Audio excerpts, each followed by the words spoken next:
I'm going to talk a little bit today about Chapter 12 on Human Resource Management. I'd like to start out by explaining the role of human resource management in organizational strategic planning.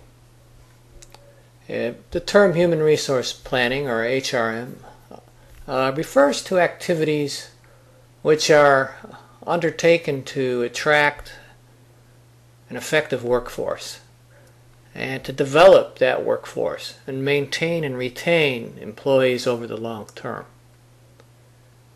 Now, these goals of HRM occur within a larger environment. We have to consider the competitive strategy, federal legislation, societal trends, things like mergers and acquisitions, downsizing, whether we're outsourcing, sending jobs overseas. All of these factors have to be taken into account in terms of strategic human resource management. So this chapter really is a nice overview of human resource management. Particularly, I think the chapter does a good job of introducing some of the federal laws and legislation that have influenced HRM. For example, the Equal Employment Opportunity laws, which were introduced to stop discriminatory practices that are unfair to specific groups. Other EEO legislation attempts to balance the pay between men and women, provide equal opportunities for race without regard to race, religion, or national origin or sex, and to avoid discrimination of disabled employees. So we see that these types of laws have a profound impact on human resource management.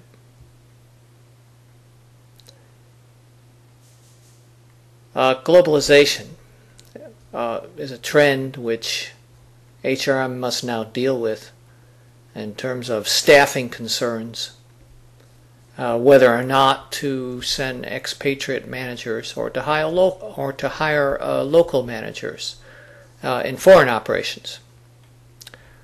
A social trend such as diversity or workforce diversity, we see obviously in the Bay Area, one of the most diverse regions in the United States, where this is definitely a consideration. There are a lot of other trends and demographic issues that HRM has to contend with. Looking at the demographics of the labor supply, what are the economic conditions that affect the ability to hire people with different skills? We also see a lot of trends towards the use of more part-time employees or contract employees. Unionization. Well, unionization is not as strong of a force as it was in the 70s, but nevertheless it still is around, as we saw just recently with some of the strikes in the auto industry. I think one of the most important aspects to consider in Chapter 11 is the changing social contract between employers and employees.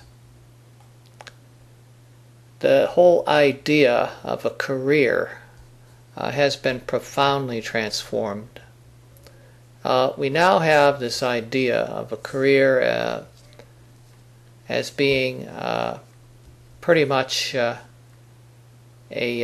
free agent. In other words, the new image is a person who has to take care of himself or herself. there no longer is the idea that you can work and have a guaranteed career over a long period of time. There is really no long-term commitment in terms of the social and psychological contract between employers and employees. So what are organizations trying to do to compensate for this inability to provide a job security and to have that sense of long-term commitment to the organization? Well, what many organizations are doing is to make the work more interesting and challenging, and to provide opportunities for employees to learn new skills. And we also see a range of different types of compensation packages, such as stock options and different types of incentives, along with many perks, as we saw in the Google case.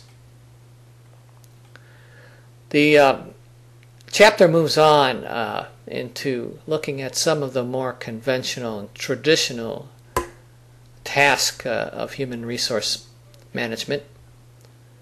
For example, human resource planning, which is trying to anticipate and forecast the staffing needs projecting into the future. And a lot of this now has become very sophisticated in terms of using software and new technology to track the various variables that are occurring in the organization, such as turnover rate and so on. And so that has been an innovation, is the increasing use of technology in human resource management.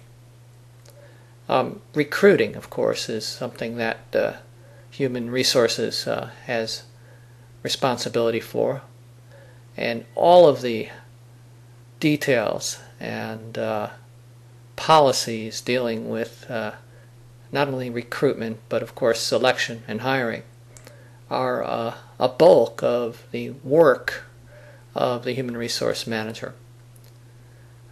If you're in a large organization, of course, human resource management may have many different staff functions.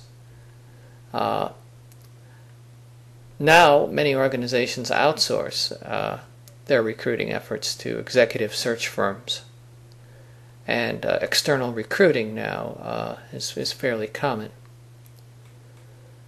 I'm going to stop here, and this will be part 1 of part 2.